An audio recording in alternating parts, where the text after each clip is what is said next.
ఇలా ఇలా కడాయి పెట్టుకొని అందులో ఆయిల్ వేసుకొని చూడండి, జీలకర్ర, నువ్వులు, కరివేపాకు, ఒక 3 అంటే 3 పచ్చిమిరపకాయలు వేసాను. ఇలా కలుపుకోవాలి. ఓకే, పచ్చిమిరపకాయలు, తీసి పెట్టుకున్న పల్లీలు, పుట్నాలు, పసుపు,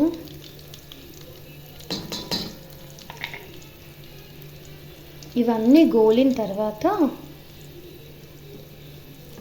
కొన్ని నువ్వులు కూడా వేసాను. చూడండి, బాగుంటుంది టేస్ట్.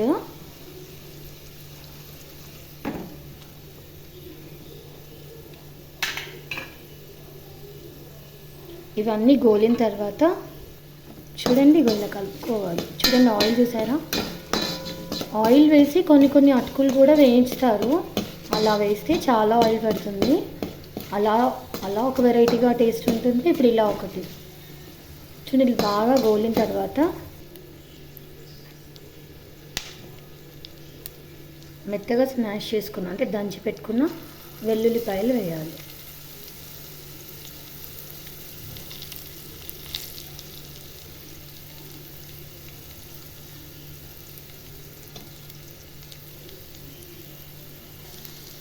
వెల్లుల్లిపాయ వేసుకొని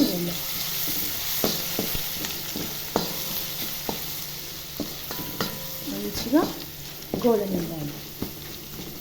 వెల్లుల్లిపాయ వేస్తే చుడగాలి మంచి ఫ్లేవర్ వస్తుందండి.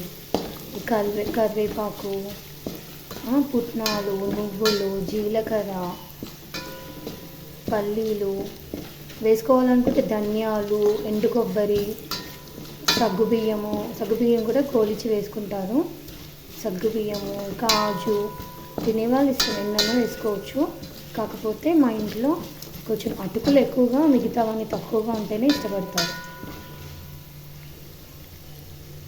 చూడండి, ఆయిల్ అంతా పైకి ఇలా బబుల్స్ లాగా వస్తుంది. అంటే ఆల్మోస్ట్ అంతా ఫ్రై అయిపోయింది. వెల్లుల్లి,